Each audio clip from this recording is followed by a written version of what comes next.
I'm delighted to have Professor Filip Reyntjens on this week's episode of Conflict and Terrorism with Wisdom.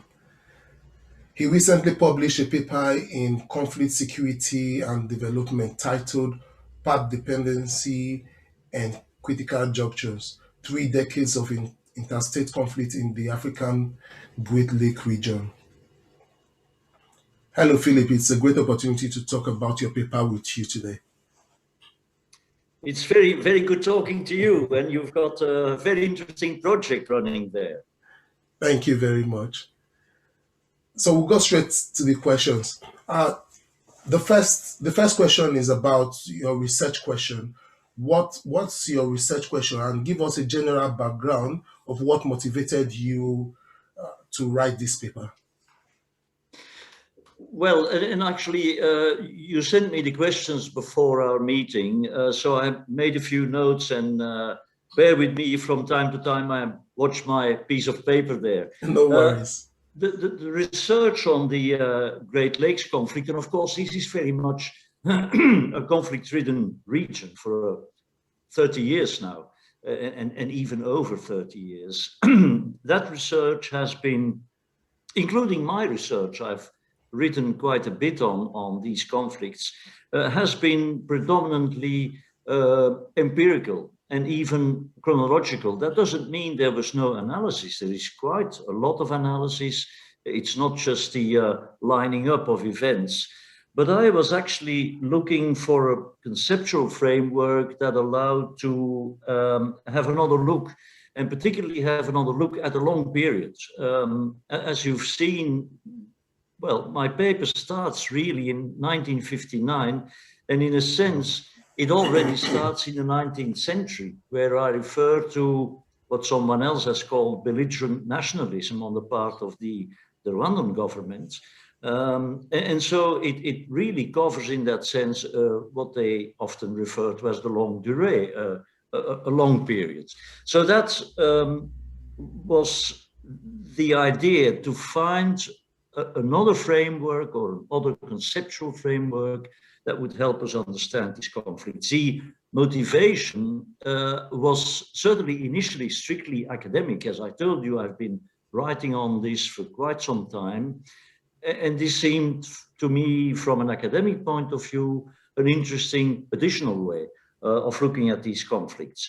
But a policy issue added or grafted itself onto it almost spontaneously, namely the use of what I initially saw as a strictly analytical tool for conflict prevention and management. So for a much more operational aim than just an analytical understanding. I will, at the end, because one of the questions was the limitations of the research, I will add something on the limitation this research has regarding operational use for international organizations, for instance, trying to prevent or to manage violent conflict. Okay, thank you. Based on that background, what's your core argument? What's the core argument of the paper? Well, the core argument is that historical facts can be, and I mean all historical facts. This is not just the case study I've been looking at, but this is something you could apply to any event, including non-violent events. History is full of events, and we can look at historical facts in different way. They can sometimes, and those are the two basic poles of my conceptual framework. And it's not my conceptual framework, by the way. It has been developed by other scholars. I simply use what others have been developing analytically. These events can be analyzed or qualified as path dependent, meaning or suggesting some continuity and rather incremental change, not sudden change. So events following in an almost logical fashion from other events. You would find a chain of events. That's the idea of path dependence. An event depends on previous events.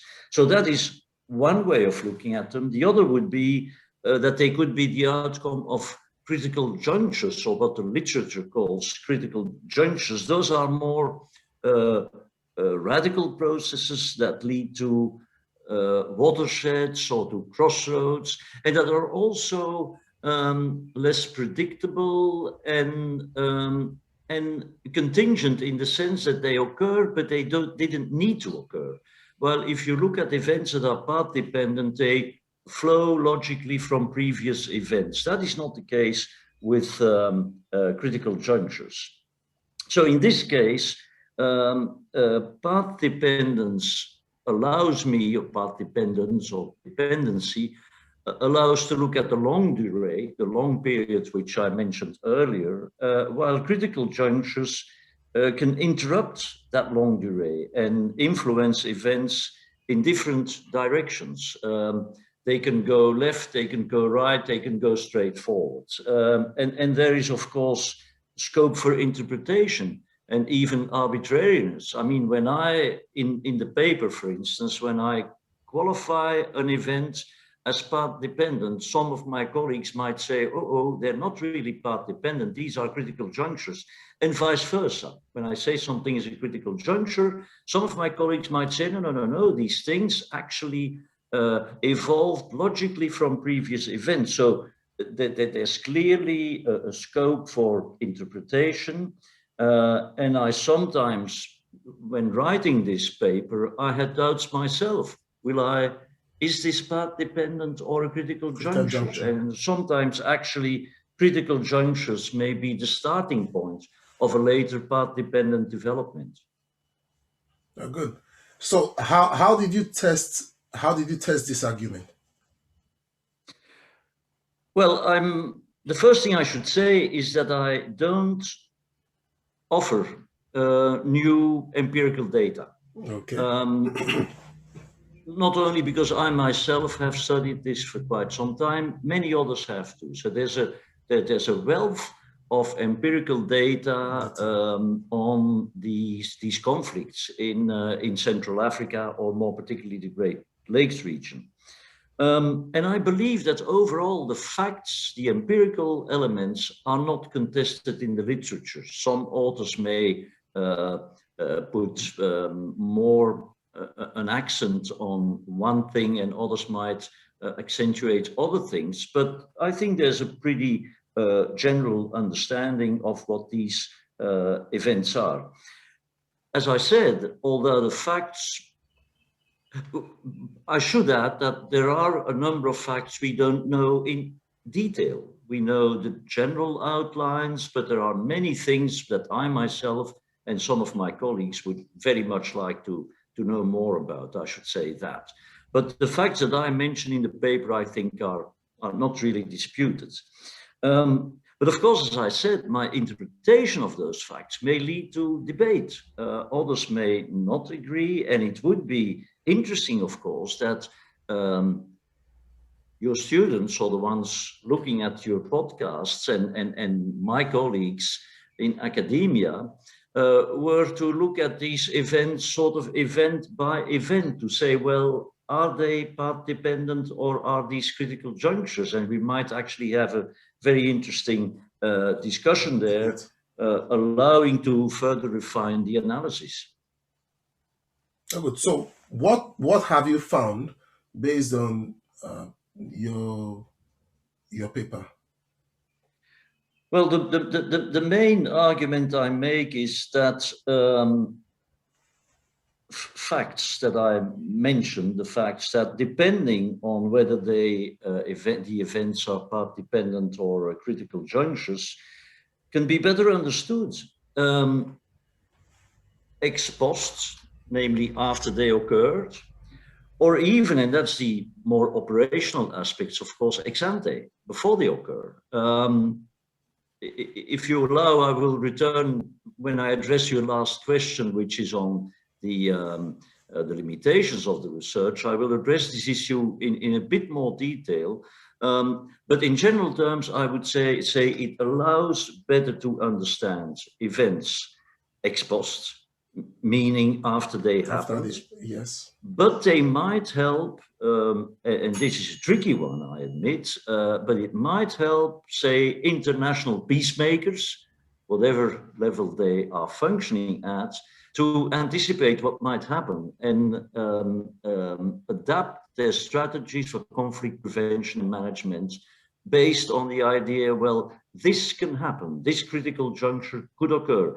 I admit it is obviously, this is not mathematics, this is obviously pretty speculative, and one has to take the risks of speculation. But if you have a tool that can help to do it in an orderly, rational fashion. Yes, that's good. So you're already discussing the larger implication and contribution to the paper. Maybe you throw more light. Let's see, where does this sit in the current literature? Your findings, where does it sit in the current literature? Well, as I said, and again, this I will have to qualify this in a moment, but I think it could be, and I felt it was actually a tool for analyzing the past and the present, because we know what those are, we know what the past is, and we can see the present developing in front of our eyes, and also possibly anticipating the future. The first tool, of course, analysis of past and present, is an analytical academic exercise, while the second might potentially be operational, as I said, in international efforts at conflict prevention and management. Okay, so now let's come to the limitations you were already throwing lights on. So, what are the limitations that other researchers you expect other researchers to work upon to expand the study on, or what do you have any other research you're already working on that is dependent on the findings of this particular article?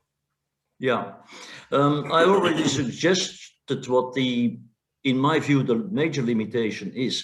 What this does, of course, is using the benefit of hindsight. And it's in a sense easy, of course, to forecast the past, because you know what it is. Yes. You know, it's like make a prophecy about what has already happened. Yeah. It's obviously much more difficult to prophesize about what will happen in the future. So this is obviously a main limitation. What we have to do, I think, and I have done so to a very limited extent in this paper, is to test this in concrete situations as they occur. That would allow us to see whether this tool can be of help. And I'm talking about the operational one. I mean, I'm talking here about what it could be as an instrument for conflict prevention and management. For instance, today in situations that are developing in countries like currently the Central African Republic, to take Africa, but also in Asia. This is a very topical issue in Myanmar, for instance. How will the situation in Myanmar after the military coup develop? Now, for instance, Central African Republic, I should add that the Central African Republic and Myanmar are not my core specialties, and certainly not Myanmar. But one would have to look, and again, as I said, critical junctures are contingent. They can happen, but they don't necessarily happen. So we have to distinguish between what might happen and which will probably happen. And obviously that's a very, very hazy exercise. When I look at the Great Lakes region, for instance, which is my area of specialty, it could help us or assist us in addressing widespread violence today in Eastern DRC, Eastern Democratic Republic of Congo, where thousands of people are killed in violent acts of all sorts of malicious rebel movements, etc. each year, although we don't speak about a war, but there is actually an endemic war going on in this extremely weak state that the Congo still is. Or, for instance, the conflict between Rwanda, I'm again referring to the Great Lakes region, between Rwanda on the one hand and Uganda and Burundi on the other hand. The relations between those countries are extremely poor. And they are all, Uganda, Rwanda, and Burundi, they're all part of the East African community. And so I've looked at this with surprise, wondering, and this is, of course, a major handicap for the functioning of the East African community. And I've been wondering with surprise why, for instance, two founding members of the East African community that are not involved in these conflicts, namely Kenya and Tanzania, have not, although these conflicts have been developing for years now, have not tried to intervene and put a stop to those conflicts that affect negatively the organization of which they are part. So, although I can see and I acknowledge the limitations, particularly when we talk about critical junctures, because by definition, they occur suddenly. And they occur in the future, obviously, unless you look at it analytically as a historian. It would, I think, be very interesting if, for a number of conflicts, not just in Africa, but elsewhere in the world as well, this could be tried. I mean, it would offer a rational tool to look into conflict prevention and management mechanisms. Thank you very much, Professor. I'm really very grateful for joining us and in discussing this your very insightful paper. And we hope that when we invite you again, you'll join us. I'll certainly do that. Thank you so much for having me. Thank you very much. Please remember to rate us and send your comments through your app. All subscribers and those who are watching should please subscribe and follow us. Subscribe on YouTube, follow us on podcasts so that you can get your weekly program straight to your device. You should also reach out to us if you would like to discuss your recent publication on conflict and terrorism on this program. My name is Wisdom Yekekbolo. Please join me next week. Thank you.